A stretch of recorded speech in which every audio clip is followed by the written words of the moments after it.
ഇപ്പോൾ PS സഞ്ജീവ് കൂടി ചേരുന്നുണ്ട്. സഞ്ജീവ്, ഇപ്പോൾ കേരള സർവകലാശാല സിൻഡിക്കേറ്റിനെതിരെ സർക്കാരിന്റെ പ്രതികാര നടപടി തുടങ്ങിയിരിക്കുകയാണ്. സിൻഡിക്കേറ്റ് പുനഃസംഘടിപ്പിച്ച സർക്കാർ ഉത്തരവിറങ്ങിയിരിക്കുകയാണ്. ഇപ്പോൾ എന്തൊക്കെയാണ് കൂടുതൽ വിവരങ്ങൾ?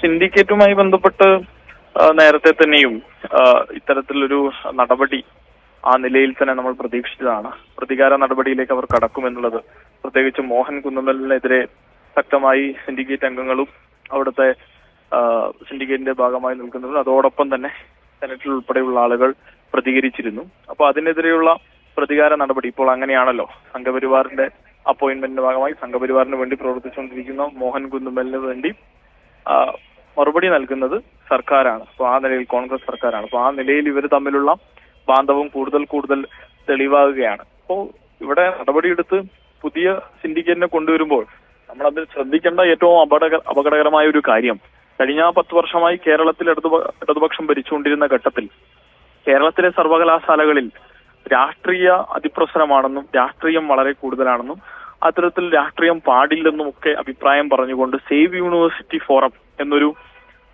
സാമൂഹ്യ വിരുദ്ധ സംഘടന പ്രവർത്തിച്ചിരുന്നു.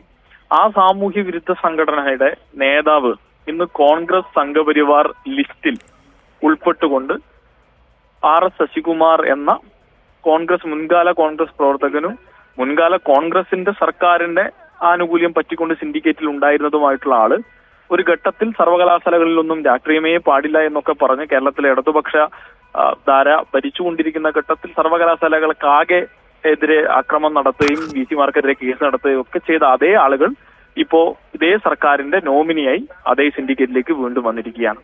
ഇപ്പോ വന്നിരിക്കുന്നത് ഏതെങ്കിലും രാഷ്ട്രീയ പാർട്ടിയുടെ പ്രതിനിധിയല്ല, സേവ് യൂണിവേഴ്സിറ്റി ഫോറത്തിന്റെ പ്രതിനിധിയായി.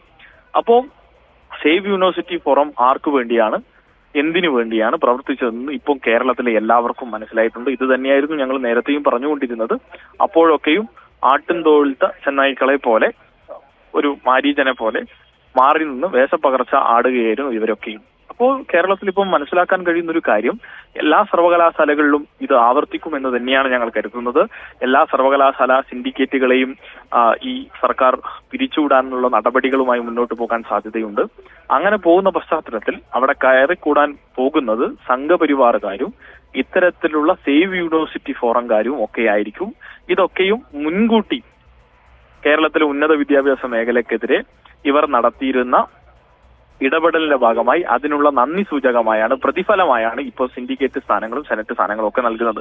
അന്ന് സർവകലാശാലകളിൽ രാഷ്ട്രീയം പാടില്ല, സർവകലാശാലകളിൽ ആ നിലയിൽ ഇടപെടരുത് എന്നൊക്കെ പറഞ്ഞ അതേ ആളുകളാണ് ഇന്ന് RSSന്റെയും കോൺഗ്രസിന്റെയും നോമിനികളായി വന്ന് സർവകലാശാലകളെ ഭരിക്കാൻ പോകുന്നത്. ഇവർ നാളെ നടപ്പിലാക്കാൻ വേണ്ടി പോകുന്നതായിട്ടുള്ള നയങ്ങളും നിലപാടുകളും കേരളത്തിന്റെ മതനിരപേക്ഷ ബോധ്യത്തിനും കേരളത്തിന്റെ സർവകലാശാലകൾ മുന്നോട്ട് വെക്കുന്ന കാഴ്ചപ്പാടിനും വിപരീതമായിരിക്കും എന്നുള്ളത് ഉറപ്പാണ്. അത് നേരത്തെ തന്നെ നമ്മൾ മനസ്സിലാക്കിയതാണ്. നേരത്തെ സേവ് യൂണിവേഴ്സിറ്റി ഫോറം കേസിന് പോയ സർവകലാശാല VC-മാരെ നമ്മളെടുത്ത് പരിശോധിച്ചാൽ മനസ്സിലാവും. രാജ്യത്ത് തന്നെ ഏറ്റവും നല്ല ട്രാക്ക് റെക്കോർഡുള്ള പെർഫോമൻസ് ഉള്ള VC-മാരെ ആ സ്ഥാനത്ത് നിന്ന് പുറത്താക്കണമെന്ന് ആവശ്യപ്പെട്ട് കേസിന് പോയ ആളുകളാണ് ഈ സേവ് യൂണിവേഴ്സിറ്റിക്കാര്. അപ്പോ യഥാർത്ഥത്തിൽ അവരുടെ ഉദ്ദേശം സേവ് യൂണിവേഴ്സിറ്റി അല്ല, മറിച്ച് കേരളത്തിൽ ദുരന്തത്തിലായിരുന്ന, കേരളത്തിൽ സംഘപരിവാറിലേക്ക് പതുക്കെ എല്ലാവരും ചേക്കേറുമെന്ന് ഏകദേശം ഉറപ്പിച്ചിരുന്ന കോൺഗ്രസിനെ എങ്ങനെ പുനരുജ്ജീവിപ്പിക്കാനും അതിന് ആവശ്യമായി അവരെ തിരികെ അധികാരത്തിലെത്തിക്കാനും അതുവഴി പതിയെ സംഘപരിവാറിന് ഒരു അനുകൂല പ്രതലം ഉണ്ടാക്കിയെടുക്കാനുമാണ്. അവരുടെ അധ്യാപക സംഘടനയോ സംഘപരിവാറിന്റെ അധ്യാപക സംഘടനയോ വിദ്യാർത്ഥി സംഘടനയോ യാതൊരുവിധ സംഘടനയും ഈ കേരളത്തിൽ യാതൊരുവിധ ഇൻഫ്ലുവൻസും ഉണ്ടാക്കില്ല എന്ന് ഉറപ്പിച്ചതിന് ശേഷമാണ് ഇത്തരത്തിലുള്ള വ്യത്യസ്ത ഗ്രൂപ്പുകളെ ഉണ്ടാക്കിക്കൊണ്ട് ഈ ആക്രമണം നടത്തുന്നത്. അതിനാദ്യം കോൺഗ്രസിനെ തന്നെ ആദ്യം പൂർണ്ണമായും വിഴുങ്ങുക എന്നുള്ള പദ്ധതിയാണ്.